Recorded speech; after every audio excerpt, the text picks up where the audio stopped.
अभी के समय में क्या देखते हैं कि कब्जा विवाद जहां पर भी है वो सबसे बड़ी समस्या है।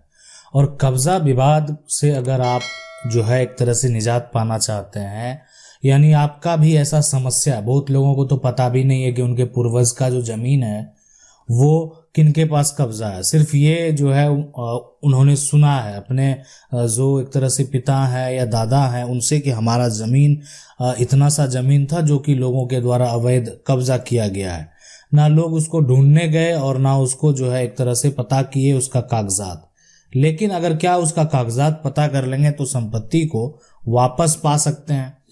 हम आपको एक यहाँ पर जो है ये रियल जो है एक तरह से विवाद बताते हैं कि एक व्यक्ति जो है लंबे समय से लगभग 15 से जो है 16 साल से मकान पर जमीन पर कब्जा करके मकान बनाए हुए था। मैंने आज से नहीं 15-16 साल की बात है। अच्छा, 15-16 साल के बाद एक व्यक्ति था मेरा ये जमीन है मेरा है, उस पे आके जो है कब्जा कर लेता, जबकि उस व्यक्ति के पास जो पहले से उस पे रह रहा है उसके पास भी कागजात नहीं है। विवाद शुरू हुआ, जब दोनों का विवाद शुरू हुआ तो पता चला कि ये जमीन जो है जमीन का मालिक कोई और है। मतलब जो जमीन है वो किसी और का है, जमीन पर मालिकाना हक किसी और का है, कागजात किसी और के नाम पर है। जो विवाद कर रहे हैं वो वहां पर हकदार ही नहीं है। कानूनी प्रक्रिया में ये पाया गया जब उसका जांच किया गया। आज मान लेते हैं बहुत लोगों के पास जो है जमीन कब्जे में है, किसी तरह से वो कागज भी बनवा लिए हैं, ठीक है। यानी ये आप समझ सकते हैं कि किसी तरह से वो क्या किए, इस जमीन का कागज बनवा लिए। ये आप कह सकते हैं कि ये आज सरकार को टैक्स भी दे रहे हैं, यानी रेवेन्यू इन्हीं के नाम से जान रहा है। आप ऐसे कह सकते हैं कि रसीद जो है, स्लिप जो है, जो राज्य सरकार को टैक्स दिया उस जमीन का, वो उस व्यक्ति के नाम से है जिसका कब्जा है। लेकिन जमीन किसी और का है। ना जमीन के मालिक जमीन को ढूंढने जा रहे हैं, ना उसका पता लगाने का प्रयास कर रहे हैं। लेकिन क्या इस प्रकार का जो भी जमीन है, बहुत लोगों का तो ऐसा है कि जो उनका जमीन का रजिस्ट्री है और रजिस्ट्री पे आज भी उनका दखल नहीं है, और ना रजिस्ट्री का आज भी दाखिल खारिज हुआ है, दाखिल खारिज भी आज तक नहीं हुआ है। और रजिस्ट्री हुआ कब? 50 से जो है वो नहीं 100 साल पहले, 100 साल पहले का मतलब रजिस्ट्री है। बहुत ऐसा रजिस्ट्री है जिसपे जो लैंग्वेज लिखा हुआ है वो आज के समय का जो लैंग्वेज यूज होता है वो लैंग्वेज में भी नहीं लिखा हुआ है। तो क्या उसका मान्यता होगा? देखें, अगर बात करें कानूनी मान्यता की, तो कानूनी मान्यता तब संभव हो जाता है जब सरकार के पास जो भी दस्तावेज मौजूद है। यानी सरकार भी इंफॉर्मेशन रखती है। यानी इस जमीन को अगर मान लेते हैं एक व्यक्ति के पास बेचा जाता है ना, तो सरकार इसका इंफॉर्मेशन दर्ज करती है ताकि विवाद नहीं हो, किसी प्रकार का झंझट आगे उत्पन्न ना हो। तो इसमें क्या किया जाता है कि जो एक तरह से यहाँ पर विक्रेता का नाम है, उसमें विक्रेता का नाम है ना, विक्रेता का नाम, और इसको कौन खरीदा, इसका पूरा एक डीड का नंबर होता है, सेल डीड का नंबर होता है। सारा कुछ मेंशन करने के बाद उस व्यक्ति का नाम दर्ज कर दिया जाता है जो व्यक्ति इस संपत्ति को खरीदा है। तो अभी ये इंफॉर्मेशन तो सरकार के रजिस्टर में दर्ज है। आपको क्या करना होगा कि इसका जो यहाँ पर जो खरीदने वाला है यानी क्रेता है ना, वो कब खरीदा उसका नकल प्राप्त करना होगा। अगर आप उस रजिस्ट्री डीड का नकल प्राप्त कर लेते हैं तब आप कानूनी दावा के हकदार हैं। अगर आप नकल प्राप्त करने में असफल हो जाते हैं तो फिर समस्या, आप जिसका नकल ही आपके पास नहीं है, जिसका इंफॉर्मेशन ही आपके पास नहीं है, जिसकी जानकारी जो है आपके पास है लेकिन आपने उसका नकल निकाला ही नहीं, तो आप फिर दावा कैसे पेश कर सकते हैं? तो दावा को पेश करने के लिए ये नकल निकालना बेहद जरूरी होता है। अब सवाल उठता है, तो आखिर अगर मान लेते हैं क्या जो है कोई भी व्यक्ति आकर किसी के जमीन को, एक तो हो गया कि कब्जा जो है लंबे समय से है, पहला जो कब्जा का एक तरह से विवाद का जो प्रकार हो सकता है वो ये हो सकता है कि कब्जा जो है वो एक तरह से लंबे समय से है ना, समय से है। एक ये हो सकता है कि दूसरा कि जो कब्जा है ना, कब्जा है जब से है ना, पर कागज नहीं है, ये भी हो सकता है समस्या, कागज नहीं है।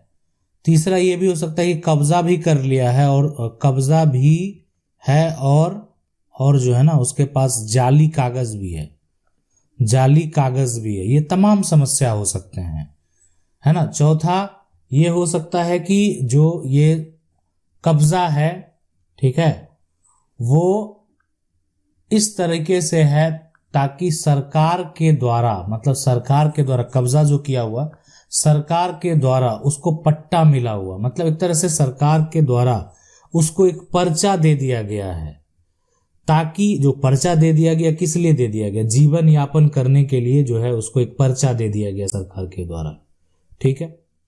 तो ये सभी प्रकार का जो है वो समस्या हो सकता है, और इस समस्या के हल के लिए क्या करना पड़ेगा, मतलब सीधी भाषा में अगर कहें कि अगर आपको कब्जा हटाना, मान लेते हैं आपकी जमीन है, एक ये भी हो सकता है कि आपकी ये जमीन है और जाकर कोई जबरन कब्जा कर ले, तो उस समय आपको क्या करना चाहिए।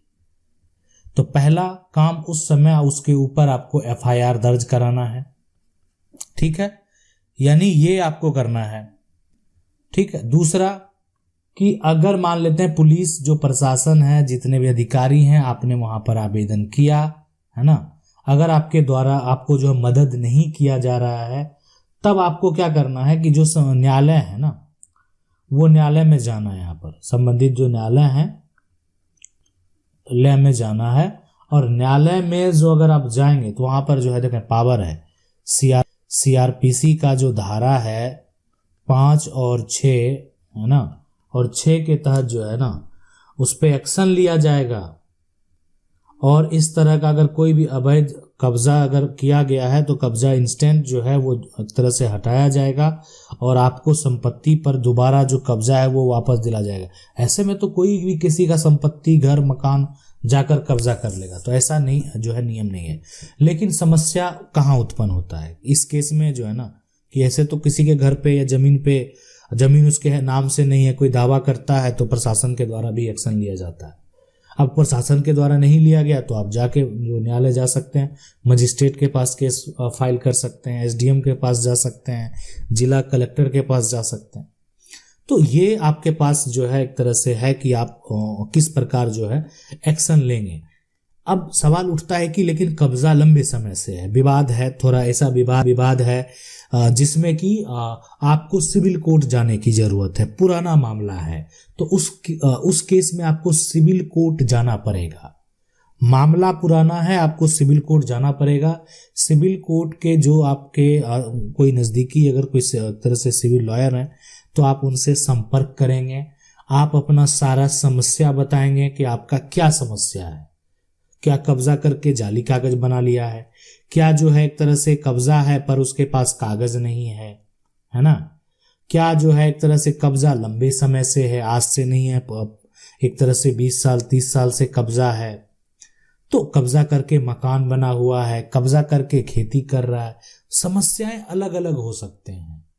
हो सकता है कि सरकार के द्वारा उनको पट्टा दिया गया है जबकि वो पट्टा देने के लिए एक तरह से एलिजिबल भी नहीं था, है ना, मतलब उसको जरूरत नहीं था कि सरकार के द्वारा पट्टा, व्यक्ति के पास पहले से जमीन है अपना, फिर भी सरकार के द्वारा वो गलत तरीके से पट्टा बनवाया।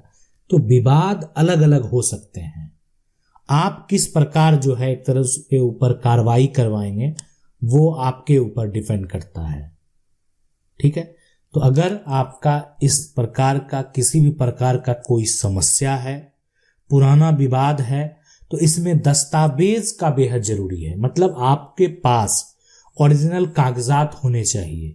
अगर आपका पैतृक संपत्ति है तो आपको खतियान जो है वो निकालना पड़ेगा, जमीन का जो इन्फॉर्मेशन है वो जिला के कार्यालय से आपको निकालना पड़ेगा।